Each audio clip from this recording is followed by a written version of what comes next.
নমস্কার বন্ধুরা, তুলির হেসেলে আরও একটি নতুন পর্বে সবাইকে স্বাগত। আজকে বানাচ্ছি দেশি মুরগির বড় বড় আলু দিয়ে লাল লাল পাতলা ঝোল। দেরি না করে চলুন রেসিপিটি শুরু করা যাক। 1 কিলো 250 গ্রাম পরিমাণ দেশি মুরগির মাংস আমি এখানে নিয়েছি। এই মাংসটা দেখুন একটু আলাদা। পোলট্রির মুরগি বা ব্রয়লার মুরগি যেরকম একটু সাদাটে হয়, এই মাংসটা কিন্তু একটু লালচে ধরনের। চলুন এর মশলাটা এবার তৈরি করে নিয়েছি বেশ কিছুটা আদা, 20 কোয়া রসুন, ঝাল বুঝে কাঁচা লঙ্কা। অল্প জল দিয়ে এটার একটা মিহি পেস্ট বানিয়ে নেব। দেশি মুরগির মাংস সর্ষের তেলে বানালে কিন্তু এর স্বাদটা বেশি ভালো হবে। কড়াইতে নিয়েছি 5 থেকে 6 টেবিল চামচ পরিমাণ সর্ষের তেল। তেল গরম হয়ে গেলে ফোড়নে দিয়ে দেব গোটা গরম মশলা, অল্প একটু জয়িত্রী, 2টো তেজপাতা আর অল্প একটু শাহি জিরা। এবার ফোড়ন থেকে সুন্দর গন্ধ বেরিয়ে এলে দিয়ে দেব 4টে মিডিয়াম সাইজের পেঁয়াজ পাতলা করে কুচিয়ে। একবার নাড়াচাড়া করে নিয়ে অল্প একটু নুন দিয়ে ভেজে নেব যাতে তাড়াতাড়ি পেঁয়াজটা নরম হয়ে যায়।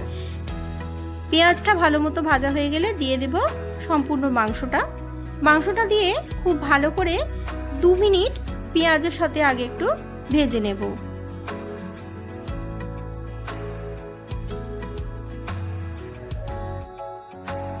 ভালো করে একবার নাড়িয়ে চাড়িয়ে নিয়ে দিয়ে দিলাম 1.5 চামচ পরিমাণ হলুদ গুঁড়ো, 1.5 চামচ পরিমাণ কাশ্মীরি লঙ্কার গুঁড়ো, স্বাদ মতো লবণ, 1 চা চামচ পরিমাণ জিরের গুঁড়ো, 1 চা চামচ পরিমাণ ধনের গুঁড়ো, অল্প একটু চিনিটা দিলে খুব সুন্দর একটা রান্নার কিন্তু টেস্টের ব্যালেন্স আসে। এবার খুব ভালো মতো আবারও মিনিট 2 সময় ধরে কষিয়ে নেব। ঠিক ততক্ষণ কষাতে হবে যতক্ষণ না সমস্ত গুঁড়ো মশলাগুলো মাংসটার সঙ্গে মিশে গিয়ে তেল ছেড়ে দিচ্ছে। দেখুন সমস্ত গুঁড়ো মশলা দিয়ে মাংসটা কষাতে কষাতে সুন্দর কিন্তু তেল ছেড়ে গেছে। এবার আগে থেকে আদা রসুন এবং কাঁচা লঙ্কার যে পেস্ট বানিয়ে রেখেছিলাম সেটা দিয়ে দিলাম। মিক্সির বাটিটা ধুয়ে অল্প একটু জল দিয়ে দিলাম। আবারও সমস্ত মশলা দিয়ে মাংসটাকে কিন্তু খুব ভালো করে হাই ফ্লেমে কষিয়ে নিতে হবে। লো ফ্লেমে মাংসটা কিন্তু কষাবার কোনো প্রয়োজন নেই। আমি প্রথম থেকেই কিন্তু সম্পূর্ণ রান্নাটা হাই ফ্লেমেই করছি। যেহেতু এটা দেশি মুরগির মাংস তাই নর্মাল চিকেনের মতো কিন্তু অতটা নরম নয়, মানে খুব হাই ফ্লেমে ভালো করে কষালেও কিন্তু মাংসটা ভেঙে যাওয়ার কোনো চান্স থাকে না। তাই খুব ভালো করে হাই ফ্লেমে বেশ খানিকক্ষণ সময় ধরে মাংসটাকে কিন্তু আমাদের কষিয়ে নিতে হবে। দেখুন খুব সুন্দরভাবে কিন্তু আমার মাংসটা কষানো হয়ে গেছে এবং সুন্দরভাবে তেল ছেড়ে দিয়েছে।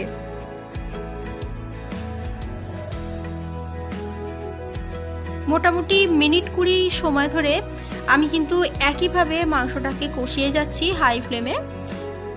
আবারও বলছি, নর্মাল চিকেন যেমন আমাদের বেশ নরম হয়, এই দেশি মুরগির মাংস কিন্তু বেশ শক্ত হয়। যেভাবে আমরা মাটন রান্না করি প্রেসার কুকারে দিয়ে সিটি দিই, সেইভাবে কিন্তু এই মাংসটাকেও রান্না করে নিতে হবে। বেশ ভালো মতো কষানো হয়ে গেছে। আমি একটা টমেটো কেটে ব্যবহার করলাম। টমেটোটা আপনারা প্রথমেই দিয়ে দিতে পারেন, আমি ভুলে গিয়েছিলাম তাই আমি শেষে ব্যবহার করেছি। টমেটোটা দিয়েও খুব ভালো করে কষিয়ে নিয়ে টমেটো গলে গেলে দিয়ে দেব অল্প একটু জল দিয়ে সমস্ত মাংসটাকে একটা প্রেসার কুকারের মধ্যে ট্রান্সফার করে নেব। প্রেসার কুকারের মধ্যে সমস্ত মাংসটা আমার ট্রান্সফার করে নেওয়া হয়ে গেছে।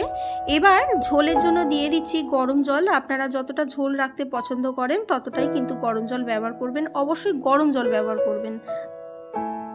একটু বড় টুকরো করে কেটে আলুগুলো দিয়ে দিলাম।